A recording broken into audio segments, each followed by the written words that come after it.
할렐루야. 예수님 안에서 반드시 좋은 일이 있습니다. 한때 동네마다 전당포가 있었던 적이 있습니다.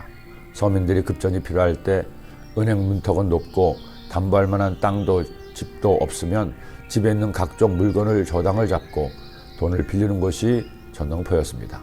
주로 감나가는 시계나 기금속, 카메라 등을 저당 잡기도 했고, 심지어 대학생의 경우에는 학생증을 맡기고 돈을 빌리기도 했습니다. 문제는 이자가 장난이 아니었다는 겁니다. 제 기억으로 당시 한 달에 6% 이자였으니 1년이면 72%입니다. 그야말로 살인적인 이자였죠.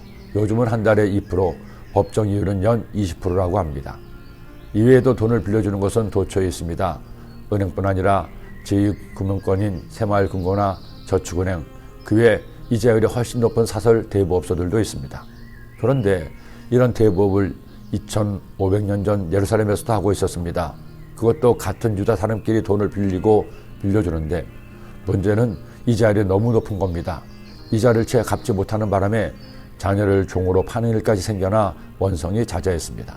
어떤 사람 말하기를 우리가 밭과 포도원과 집이라도 저당 잡히고 이 흉년에 곡식을 얻자 하고, 어떤 사람 말하기를 우리는 밭과 포도원으로 돈을 빚내서 왕에게 세금을 바쳤도다.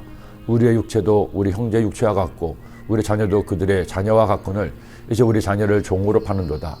우리 딸 중에 벌써 종된 자가 있고 우리의 밭과 포도원이 이미 남의 것이 되었으나 우리에게는 아무런 힘이 없도다 하더라.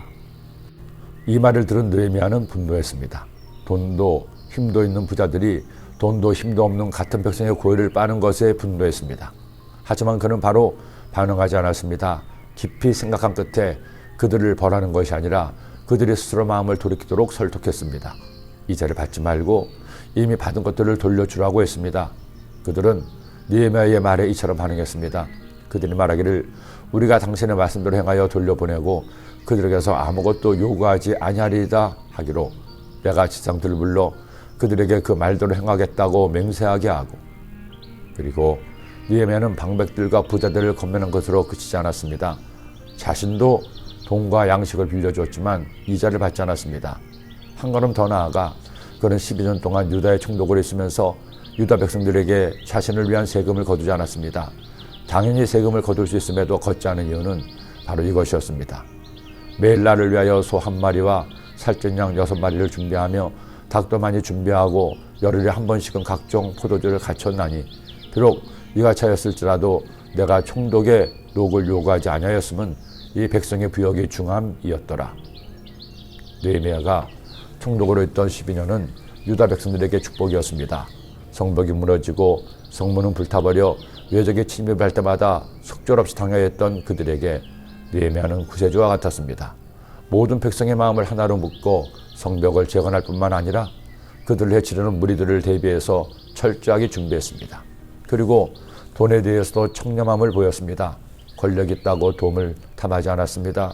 백성들의 수고와 노력을 헤아렸기에 월급마저 받지 않은 것입니다. 지금 이 시대에 우리 대한민국에 꼭 필요한 리더가 바로 이런 리더가 아니겠습니까? 우리는 비록 느헤미야 같은 나라의 리더는 아닙니다. 그러나 우리도 느헤미야처럼 살 수는 있습니다. 느헤미야 같이 다른 사람의 아픔을 내 아픔으로 느낄 수 있습니다.